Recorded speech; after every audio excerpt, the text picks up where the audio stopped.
जब भी कोई हार्ट का पेशेंट हॉस्पिटल में पहुंचता है तो उनको एक टेस्ट बताया जाता है जिसका नाम है एंजियोग्राफी। 3 तरह की एंजियोग्राफी है, एक हाथ से घुसा के तार, एक पैर से घुसा के तार और एक बिना घुसाए एंजियोग्राफी। ये तीनों एंजियोग्राफी के बारे में आपको बताने वाला हूँ आज। इस वीडियो को ज़रूर एंड तक देखिए।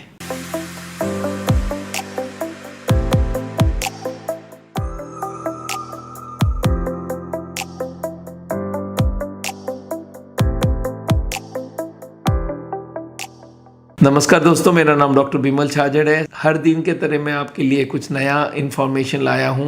आपको मालूम है हार्ट का ट्रीटमेंट करते हैं हम लोग, और हम लोग ये चाहते हैं कि बॉडी को काटे बिगर ट्रीटमेंट हो, और वो भी चाहते हैं कि जो टेस्ट भी हो वो भी बॉडी को डिस्टर्ब करे बिगर हो। तो आज आपको एंजियोग्राफी के बारे में बताऊंगा। कभी भी कोई भी हार्ट का पेशेंट चाहता है हार्ट के हॉस्पिटल में और इलाज चाहता है तो वो लोग बोलते हैं पहले आपकी अंदर की देखनी पड़ेगी, कितनी ब्लॉकेज है, कहाँ पे ब्लॉकेज है, कितना परसेंटेज ब्लॉकेज है, और इसके लिए आपको एंजियोग्राफी करानी पड़ेगी। एंजियोग्राफी को 3 तरह से किया जा सकता है। एक में एक कैथेटर, एक तार समझ लीजिए, तार को घुसाया जाता है और उसको हाथ से घुसाया जाता है और इसको धक्का दे दे के हार्ट तक ले जाया जाता है। इसको बोलते हैं भाई रेडियल आर्टरी एंजियोग्राफी। और एक होता है पैर से घुसाया जाता है, थाई में, जंग में, वहाँ पे एक ट्यूब को काट के उसके अंदर तार घुसाई जाती है, उसको धक्का दे के हार्ट तक ले जाया जाता है, जिसको बोलते हैं फीमोरल आर्टरी एंजियोग्राफी। और एक तीसरी होती है जिसमें तार घुसाने की जरूरत ही नहीं है, सीधा कोई वेन पे कुछ कलर डाल दो और वो कलर हार्ट में जाएगा जब तक पिक्चर ले लिया जाएगा। तो ये तीनों में आपको कौन सा ठीक लग रहा है? मैं तो बोलूंगा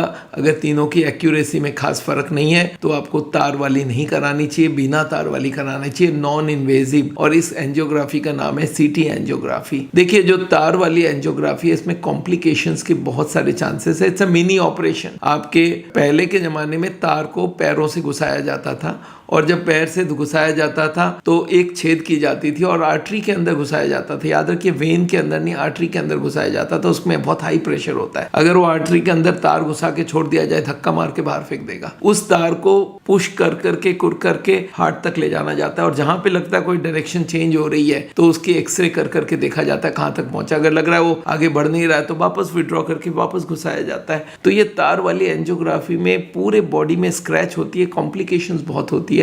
इसके लिए इसको मैं प्रेफर नहीं करता। पहले ये लोग फीमोरल आर्टरी में डालते थे, वो फिर भी मोटा होता था। आजकल आ गई है रेडियल आर्टरी। अच्छा, फीमोरल आर्टरी वाले एंजियोग्राफी में एक मेजर प्रॉब्लम क्या थी मालूम है? वो जब तार निकाल लिया जाता था तो पेशेंट को चलने नहीं दिया जा सकता है, तो इसके लिए उनको हॉस्पिटल में रखा जाता था, और अगर वो लीक कर जाए तो बहुत मुश्किल, तो एक दिन जरूर एडमिशन करना होता था। आजकल जो हाथ वाली एंजियोग्राफी है उसमें एडमिशन की जरूरत नहीं है, जैसे ही आपकी हो जाए उसमें बैंडेज मार के पेशेंट को छोड़ भी सकते हो।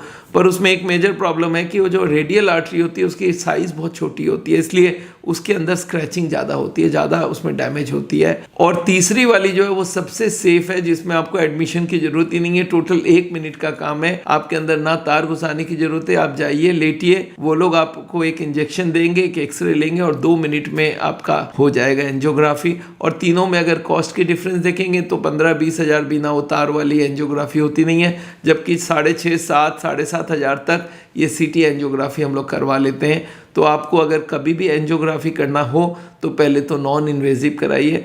और मैं जानता हूँ हार्ट के हॉस्पिटल के कार्डियोलॉजिस्ट लोगों को तार वाली एंजियोग्राफी क्यों पसंद है, क्योंकि पेशेंट एडमिटेड रहता है और वो डिस्चार्ज करते वक्त बड़ा आनाकानी करते हैं कि आपकी ब्लॉकेज है, आपको सीरियस हो गया है। पर तार वाली में रेडियोलॉजिस्ट करता है, उसमें डिस्चार्ज का झमेला नहीं है। आप गए ही हो, 5 मिनट में आ गए वापस। तो वो तार वाली आप जरूर करवाइए। कोई को भी कभी डाउट हो मुझे हार्ट की बीमारी है कि नहीं है, तो तार वाली एंजियोग्राफी आजकल इतनी ईजी हो गई है, हैंडी हो गई है, आप उसको ही करवाइए। चलिए, आज यहाँ पे माफ़ी लेता हूँ आपसे, बट आप जरूर एंजियोग्राफी कराने से पहले साउल में आइए और हमसे पूछिए कि कौन सी एंजियोग्राफी ठीक रहेगा, और हम आपको बताएंगे। ये आजकल 500 स्लाइस के सीटी एंजियोग्राफी आ गई है, जो एक्यूरेसी के हिसाब से हार्ट की जो तार वाली एंजियोग्राफी उससे भी बेहतर माना जाता है।